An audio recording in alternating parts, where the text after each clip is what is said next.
everyone, and welcome back to my channel. This is Nana and this is Nana's Space. Thank you for everyone who has watched my previous video, commented, liked, subscribed. Welcome to the Dam Farm. Today I'll be doing a review of New Amsterdam Season 4 Episode 3. So let's get right into it, should I say.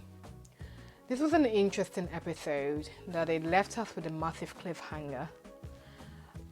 We started off with Helen and Max waking up to Luna screaming waffle, waffle, waffle, and the mess in that house drove me crazy. And I'm sure Helen could attest to the fact in her comment to Bloom about how messy he was and the fact there was no toilet roll, which cracked me up. But we could have all told you that, Helen. I mean, you know Max is very messy. I think Dora came to you once looking for some documents and said like Max will know where those documents are. Like, he doesn't know anything. He just have these big ideas, and then hopefully someone has to orderly sort it out for him, and we'll see how that unfolds. So this episode we hear about how Bloom is dealing with this. I think at the very beginning of the season, all the couples were talking about Helen and Max, like what that means for the two of them and the hospital, like them moving on. Which is very sweet that, you know, they care about them that much, that it's interesting in their conversation, and probably in real life people do that at home as well. So they come to the hospital and Bloom expresses her discontent of the two of them leaving. It's like, you know, if you break up with him, maybe we'll keep one of you. And all the while, Dr. Fuertes, which is a new medical director, was spying around like a conscious cyst, just walking around like a monitoring spirit. Just walking around, literally snooping, and Bloom did not waste time at all. She literally told her peace of mind, and later on find out she's the medical director. But that's neither here or there. So you have Max going to this funfair, this science funfair with this young girl that, as usual, the big farmers want to screw over because her idea will not make them money. I like Max's plan of buying into the business, because once you've got a share, then you get to have a say. Even though you're not a winner, you get to hold on to your ideas. And I'm not sure, I can't remember what the concluding factor was, but the family members were not happy that she's choosing to follow Max over her own parent, which I quite understood where they're coming from. But equally, this is a very brilliant idea. Like, why would you want to screw that up? Why would you want to do that? So while Max was off-site, I don't know whether it was a deliberate intention by Brantley to get Max off-site to have Fuentes be walking around, because he's never off-site for that long. So Fuentes was going around, spoke to Helen, and then I was like, I didn't catch her name. So she knew everything about everyone, went and snooped in without really saying who she was or what she was doing there. And I'm not sure why no one went to Brantley and say, look, there's a lady walking around, a security issue. Anyway, so there was I guess the case of the day was a gunshot wound injuries. So this is New York, and that's one of the things that's so common. Initially, I thought Floyd was hallucinating, but he actually wasn't. There were just so many of them that he'd muddled them up. And that is really a tragedy of the US, if I have to say, from me being in the UK. We don't have this many gun violence issue ever at all. The most they would do is tease someone, although we have our own issues with the police at the moment, because I'm not going to get into that just yet, but we're not killing each other, shooting each other left, right, center, like what they're doing in New York and other parts of the US. But it was sad to see that this has become the issue that Floyd could not even keep up.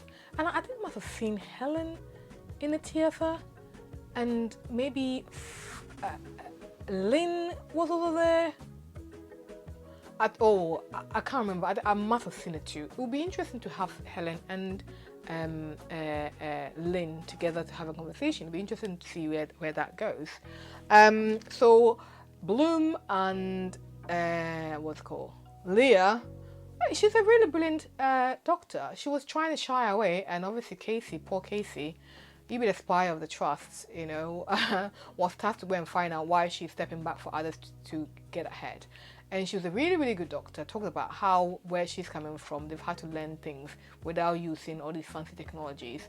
And Bloom loved her for it. I'm not sure it's genuine love, but time will tell.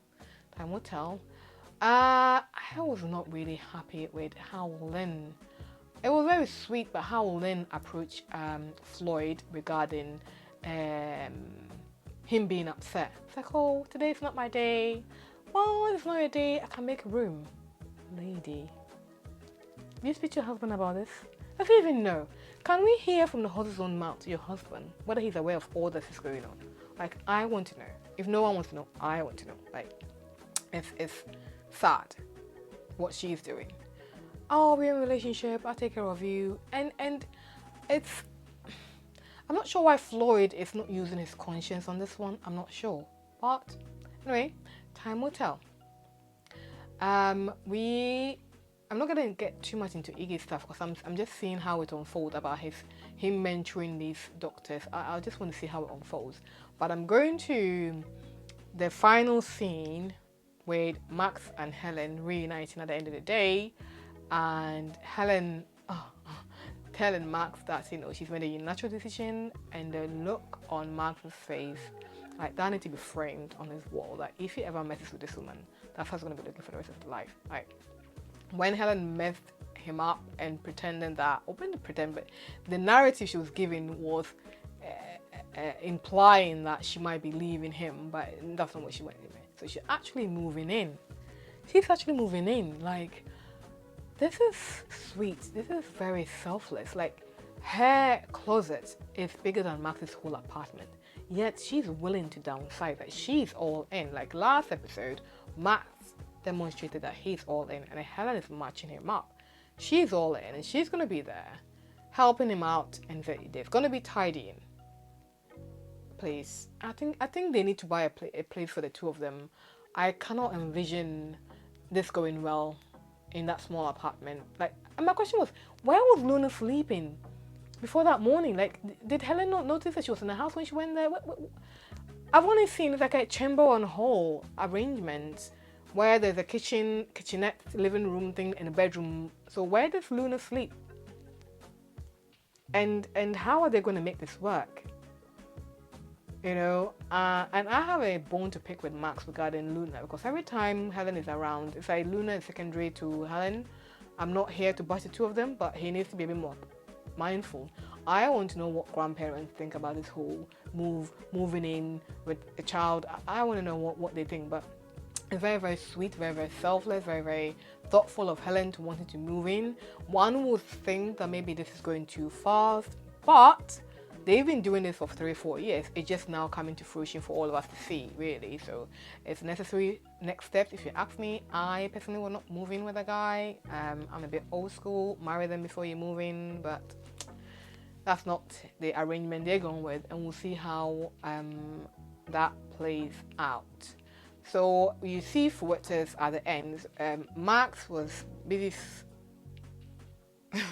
kissing Helen. I was going to say something else, but kissing Helen when Iggy walked in and hugged them, and then Floyd came, and then Bloom came. They all hugged. Oh, I miss Dr. Kapoor. But they all hugged each other, and looking back, you could see Fuertes entering into the screen, and it looks like Fuertes and Max have a history. I'm not sure it's a romantic one or mentor-student one, I don't know. But I suspect that Brantley deliberately brought this woman into it to put a dig at Max.